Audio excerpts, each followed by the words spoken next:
Well, good day, everyone. I'd like to revisit my June 7th, 2017 video where I talked about the 70 weeks. I'm going to go ahead and replay the video a little bit here. Good day, everyone. I'd like to talk today about the 70 weeks prophecy that's found in chapter 9 of the book of Daniel. About 500 or 600 years before the birth of Christ, the angel Gabriel came to Daniel and gave him a prophecy for his people. And it's called the 70 weeks prophecy. I want to hone in on verse 25. It says, "No one therefore understand from the going forth of the word to restore and build Jerusalem to the coming of the anointed one, or the Messiah, there will be 7 weeks." So I want to show this little study I did here. And I actually want to call out the Sir Isaac Newton translation. Sir Isaac Newton studied the book of Daniel his entire life.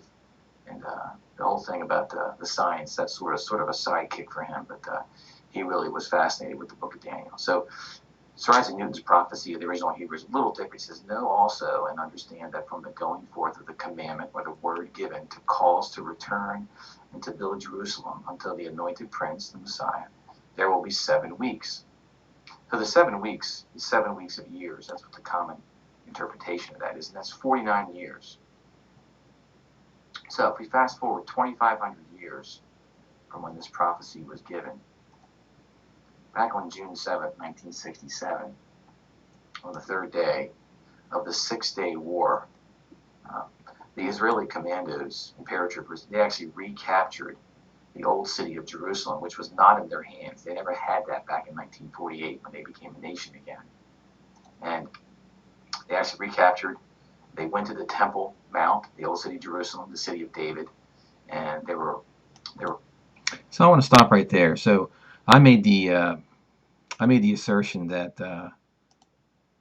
these words that were given by Commander Gurr and Defense Minister Diane and General Gorin, that they were the words given that would satisfy the Daniel 9:25 prophecy, and I thought they were, and they appear like they could, but actually we're past June 7th. So like every good prophecy guy, you're gonna, hey, nothing happened. So let's look at it a little more closely. It turns out on June 28th there was something a little bit more official that occurred on June 28th, and that was so official that it got actually recorded with the UN. And essentially what happened was, let me go to the official text that, let me jump over here.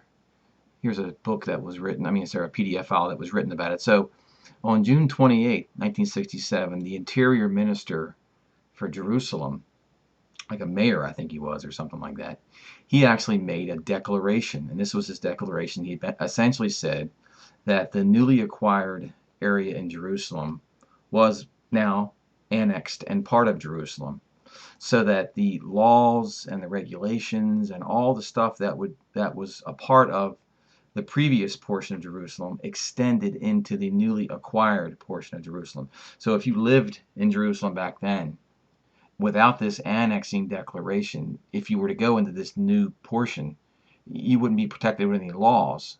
So therefore, there would be nothing for you to want to return and rebuild.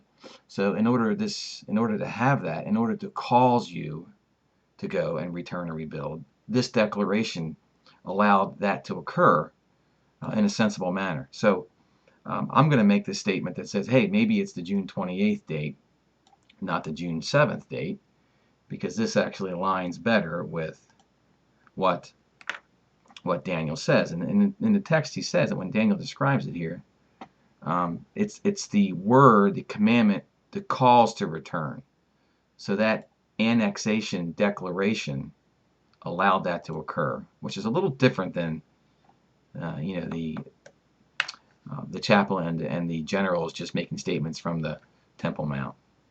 So I've altered this document. I placed it up here. I put a link in to go read. If you can actually read Hebrew, you could read the declaration. I can't actually read. Here is the official declaration from the state of Israel. Obviously, we can't read it here, but essentially it says it's all the legal jargon that allows us to, basically, they say they annexed that area, and they're going to, if you were somebody who in the regular part of Jerusalem where you received benefits for something. If you live now in the east part of Jerusalem that was acquired, you could receive that. So it made the east portion, or the new portion of Jerusalem, no different than the previous portion. So with that, I will say I still surely don't know the day or the hour. This is a window. There's no day or hour that's specified. It just gives up to a point. So we'll see if he returns. We got a few weeks. Anyway, guys, talk to you later. God bless you.